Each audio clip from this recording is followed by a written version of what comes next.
మనమందరం ఇక్కడికి వచ్చినాం కదా, మనమే మాట్లాడుకొని ఆలోచించుకుందాం. ఇళ్ళ గురించి మొదట అనుకున్నాం.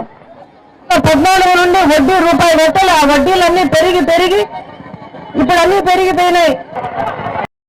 జగనన్న ఎప్పుడు మహిళల పక్షపాతి. ఆడోళ్ళు ఇంట్లో కష్టపడకూడదని ఎప్పుడు మా మామ చెప్తాను పెట్టారు.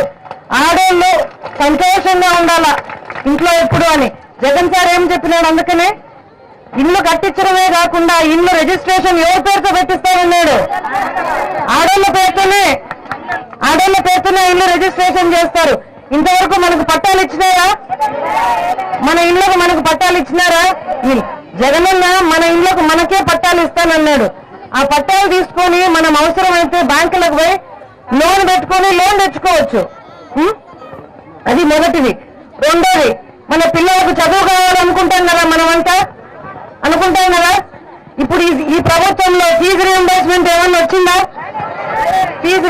మనం పిల్లల్ని పెద్ద చదువులకు పంపాలంటే ఏం చేస్తున్నాం? మనము అప్పులు చేసుకుంటున్నాం, కష్టపడుతున్నాం, ఆస్తులు అమ్ముకుంటున్నాం.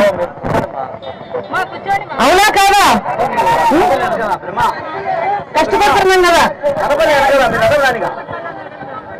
జగన్ సార్ ఏం చెప్పినాడు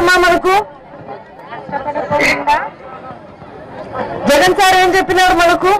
కేజీ నుండి పీజీ వరకు పిల్లలకయ్యే చదువులకయ్యే ఖర్చు ఎంత ఖర్చు అయినా సరే దీన్ని చదివి చాలా కష్టపడతాం.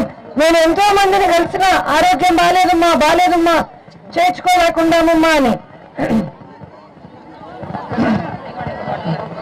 మీరు ఒకరా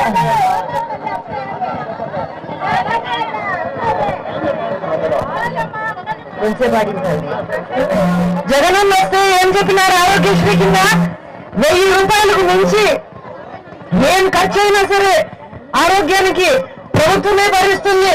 ఆరోగ్యశ్రీ కాదు, మనం ఉత్త ఆంధ్ర రాష్ట్రంలో కాదు, కర్ణాటకకు పో, తమిళనాడుకు పో, మహారాష్ట్రకు పో, అంటే బెంగళూరులో చూపించుకో, మెడ్రాస్ లో చూపించుకో, ముంబైలో చూపించుకో, ఎక్కడ చూపించుకున్నా మనకు 1000 రూపాయల పైన ఏం ఖర్చు అయినా ప్రభుత్వమే భరిస్తుంది ఆరోగ్యశ్రీ కింద.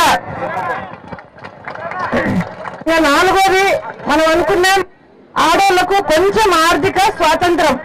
మనం ప్రతిదానికి ఇంకొకరిని డబ్బులు అడగకుండా మనకు మన స్వాతంత్రం ఉంటే బాగుంటుంది అనుకుంటాం కదా.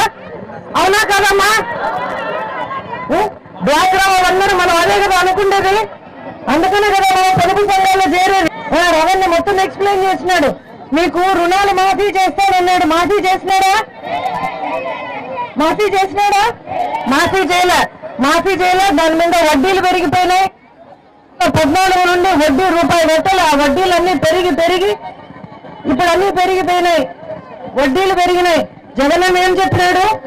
ఎన్నికల రోజుకు అంటే ఏప్రిల్ 11వ తారీఖు పొదుపు సంఘాల రుణాలన్నీ ఎంతైతే ఉంటాయో వాటన్నింటినీ 4 దఫాలలో మొత్తము మాఫీ చేస్తామన్నారు.